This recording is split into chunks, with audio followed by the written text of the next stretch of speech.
right, everybody, welcome to another Tri-State Triumphs for this week, where we are joined by the pride of Fort Madison, Iowa, and one of our favorite all-time Illinois college quarterbacks as well, Peter Jennings, who has gone on to great success at the Division III level of college coaching. He is the offensive coordinator and quarterbacks coach for Wisconsin Whitewater, which, you know anything about Division III football, you know, the preeminent powerhouse. I believe 10 Stag Cup appearances over the course of the year. Fantastic program. And Peter, obviously this has been a unique journey for you, starting way back from Fort Madison. But when you started out, did you ever envision that coaching would be ultimate football endgame for you? I think that when I was a high school student and even early in my college years, I was one of those guys that set the average for when they say people change their majors 5 to 7 times, right? Like I had no idea what I wanted to be. I thought I wanted to be a lawyer, a doctor, a high school teacher, anything, right? It seemed like I changed with the wind. And it really was probably my junior year of college when I was working a bunch of different camps over the summer at Illinois College for Coach Whirl, our former basketball coach there, and doing all those things where I was like, you know what, I really could get into this coaching thing. This could be a lot of fun, and I could see myself really diving into that and helping young men and young women, try to further themselves. And so it was probably when I was somewhere around 21 where I really decided that coaching has to be coaching truly is my calling. You're kind of lucky in the fact that you grew up with educators as parents, which obviously kind of helps in that aspect. And you have had, even in less successful times, really good coaches along the way. How much, Pete, during the course of this, have you kind of felt the echo of all of that in your upbringing and your coaching now and kind of the coach you've become these years later? Yeah, I'd say there's a ton of hands in the success I've had and honestly, a ton of hands and some of the lack thereof of success, some of the failures, some of the pitfalls. But, every failure is an opportunity to learn. And I was taught that at a very young age. You can't fear failure. You've got to grow from it. And that, stems from my parents, Rose and Henry.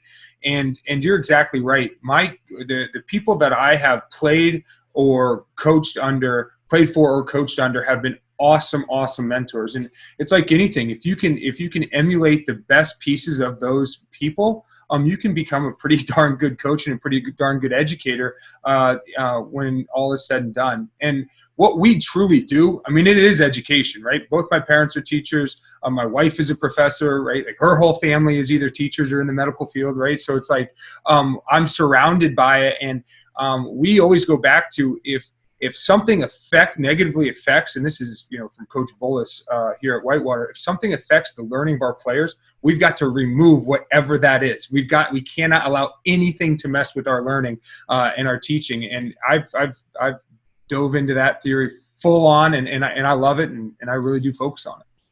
I always thought that watching you, one of your great talents at quarterback was you were a virtuoso type guy.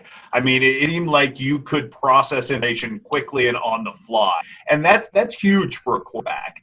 First of all, I think that parlays well as to an offensive coach as well, because you see the game through the most important eye in the field. How much is that served, Pete, when you're kind of looking at your playbook and when you're trying to reach your quarterbacks in particular, but the guys on your offense, do you still see the game with quarterback eyes?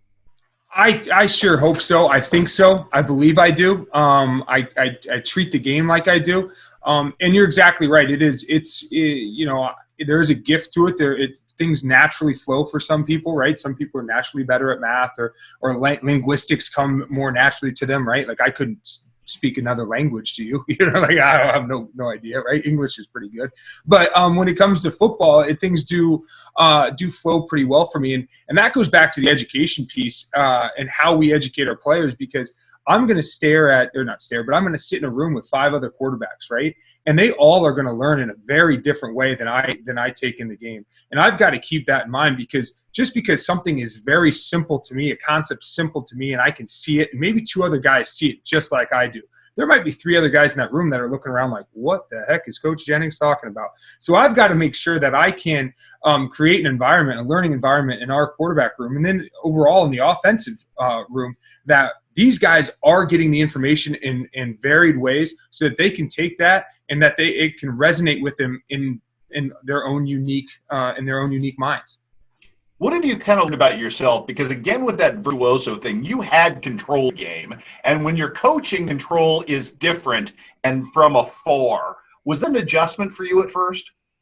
Yeah, and it really is, and because you are going to coach a bunch of different type players, and they're going to have different mindsets, they're going to have different leadership attributes, and so it took a while, probably a couple of years, for me to really grasp the concept that everybody's not going to lead the way I led. Everybody's not going to have the same command in the huddle. Some might have a better command, some might have a worse command, and how can I bring those strong qualities out that we need in a quarterback so that we can be successful? Because we got to understand that some kids are going to lead by example. Some kids are going to lead vocally. Some kids don't want that leadership role, but at the quarterback position, we have to have some level of leadership and accountability. And so it's a little bit of a cat and mouse game sometimes, bringing that out of some kids.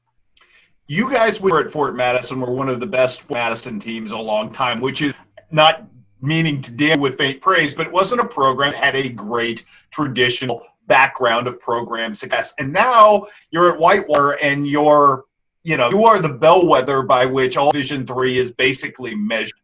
Do you at any point reflect along the way about what you learned about just winning, I guess, because that's too maybe a little esoteric, success, and how that parlays and how you make success on your own terms, especially now that you see from almost like a gold standard in football? So I've got to tell you, Chris, I've never walked into a season as a player or as a coach that I didn't honestly believe we had a shot to win it all. And until I got here, I did not realize how far from the truth that actually was. I don't say that to take away from any of the successes I've had along the way. But there is something special about this place. Whitewater is funded in a phenomenally strong way. The community expects success and supports success. The campus expects success and supports success. And there's just something really special about the way people treat football, athletics, academics here on this campus, and how it's all intertwined, and then how it's all intertwined throughout the community. With all that being said, I got to say that I learned so much from my time at Fort Madison. My freshman and sophomore years, I remember standing on the sideline as a freshman and watching a senior class who I really believed loved the game, had Fort Madison, bled, black and red. I guess most people do bleed red, but with black in there, if you will. And just watching them leave everything on the line and just have a brutally tough season, right?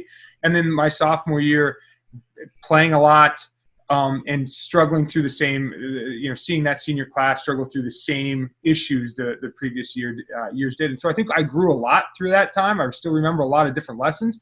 And I think that that's really what was sort of the catalyst for that senior year where we did rattle off, a couple 6-win seasons that for the time was pretty big deal at Fort Madison. I also learned a ton at Iowa Wesleyan, right? We didn't have the same funding that we have at Whitewater, right? We didn't have the same reach that we have at Whitewater, but we had some hard-nosed guys. We had some really good football coaches, and we learned a lot of great lessons as far as how to get information to kids, as far as how to recruit, what a small school education really looks like, and how where the positives truly are in that. And so you learn a lot of things when the chips are down, if you will. And I definitely have taken those lessons here to Whitewater, to Rhodes, to Carroll, to the places I've been. I thought you were an important component in this as we talk to younger people about success, because so much of you has been dues paying and getting a foot in the door and proving what you can do. And I think that lesson gets lost, Pete. What's the big advice? Is it not to get frustrated along the way, to realize that there's no job beneath you? There's an end game goal that you're trying to reach? Yeah, I think there's a lot of pieces to it. If I said that that not to get frustrated, like I'd be a hypocrite, right? Because there's been plenty of times where I've been extremely frustrated, feeling like maybe I didn't take an opportunity that I should have. Maybe I should have gotten an opportunity I didn't. Whatever it may be, but I have a goal, and I was taught a long time ago that nothing good comes to people that aren't willing to work, right? So you've got to be willing to work. And at the Division III level and at small school football, small school athletics in general, whether at high school or anywhere, you are going to be asked to wear a lot of hats. And I can paint a football field, and I can paint it really well. And I learned that from my dad, who used to paint soccer fields in Houghton, Iowa, right? And I know what a Pythagorean theorem is because I had to paint soccer fields, and now I can paint football fields. And do I want to go out and paint the football fields? No. Do I have to here at Whitewater? Thankfully not. But I spent 8 years painting goddamn football fields, gosh darn football fields, right? So there is no job beneath you. And at the end of the day, you are doing a job. You are coaching for yourself because you love the career, right? But you love the career because the connections you make with players, the connections you make with sportscasters. Chris, I mean, I follow you on Twitter. I think I love what you put out, right? Like, in our connection goes very deep, and I wouldn't have that without college coaching. I wouldn't have that without my goals. You got to stay positive and learn from every lesson you can. It's a smarksy football question, and I apologize, but I'm fascinated by it. You've had a lot of success with your offense everywhere you go. Is there a distillation, Pete, of why it's worked so well for you almost at every stop? And I know there have been, obviously peaks and valleys with that, but there's a creativity to what you do, which is obviously where you're at. When did you kind of find your voice, I guess, as a play caller? I would say when things really clicked were my second year at Carroll, when we had just an absolute stud of a running back. And it became very evident to me that everybody's got good X's and O's, and it comes down to the Jimmies and the Joes. So find a way to get your excellent football players the ball as many times as possible and recruit more excellent football players. Because at the end of the day, we run a ton of inside zone, and I could name 5 guys without thinking real hard who probably teach inside zone at least as well, if not a lot better than me. But I'm going to sit here and I'm going to make sure that I get our playmakers the ball, and I'm going to continue to recruit those type of playmakers. And when we were at Rhodes, I had some really good football players, but I happened to have one of the best quarterbacks in the country in PJ Settles, and so he was our bell cow, and we made sure we utilized him, right? And that's a big piece to football. And you look at what the Rams are doing at the professional level, and they're not overly complicated, but they're getting their players, their stud players, the ball in space, and that's why they've done a nice job turning things around. I know that and you're a self-deprecating guy, but there has to be at some level to make it to Whitewater, to be held in Madison, there has to be, and you kind of touched on it, as being a guy who was younger, looking for a calling and looking for a way, there has to be some validating in this career choice at this point, right? And I know you're not done, and I know you don't take inventory of where this is at, but by the same token, is it validating to have experienced this level of success and to have found that path to the point you've reached right now?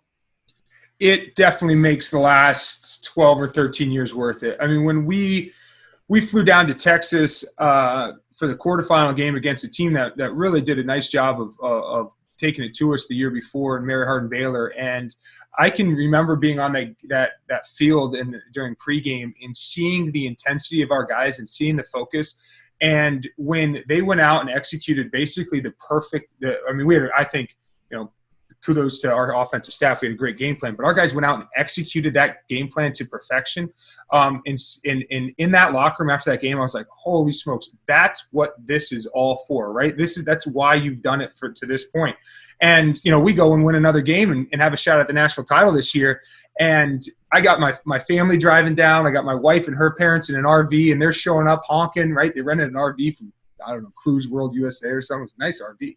But, and I just remember being down there, and we're in Texas 2 out of 3 times, or 2 out of 3 weeks. And you're like, wow, this is worth it. This puts it all into perspective. And, I truly hope everybody that is in the coaching profession and loves this profession is able to make it to that precipice, because even though we didn't win that game, the experience was like nothing I could have imagined. And it definitely does make it worth it. Somebody far smarter than I once described college football coaches like, walking into a grocery store and looking at the vegetable counter, and there's all different garden varieties, they're all different hybrids. Everything is kind of its own unique animal, just like with coaches. You've obviously risen to great success as a guy on the offensive side of the ball who's, shown you can be a great quarterbacks coach and a great offense coordinator. And it's unfair to ask you because nobody knows what the journey is. But is there a part of you that thinks, what's the next evolution? Are you totally happy with this, what you are now? Do you want to press the head coaching thing?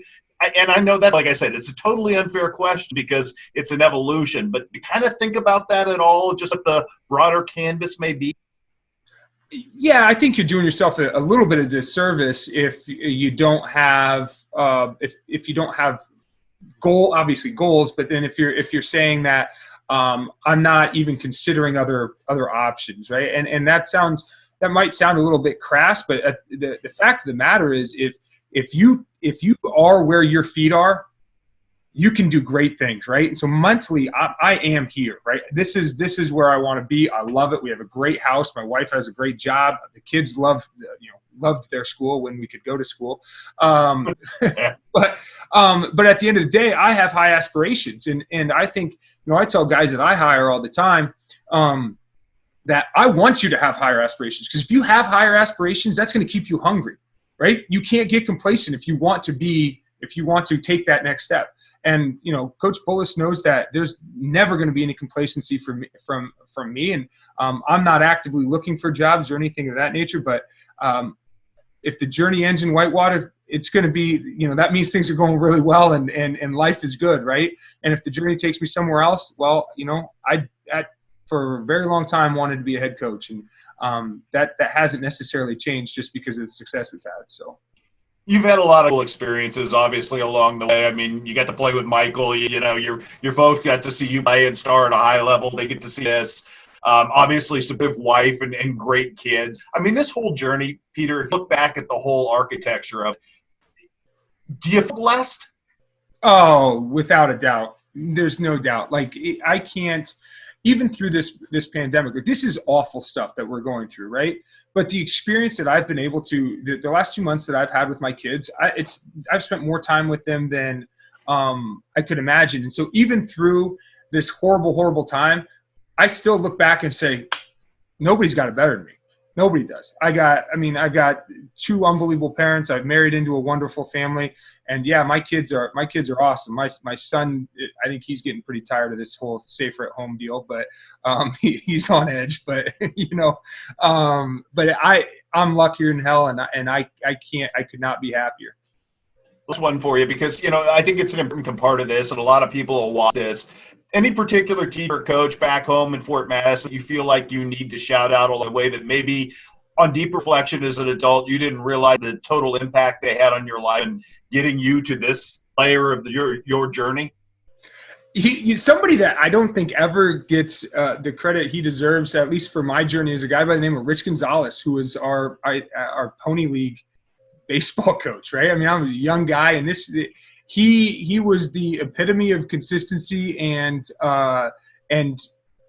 but disciplined, if you will, right? Like it was really easy to play for him. I do reflect on him a lot. Coach Waljasper, I mean, that's the lessons that I learned from him and can really look back from. And I'm talking about Tom Waljasper, our head football coach.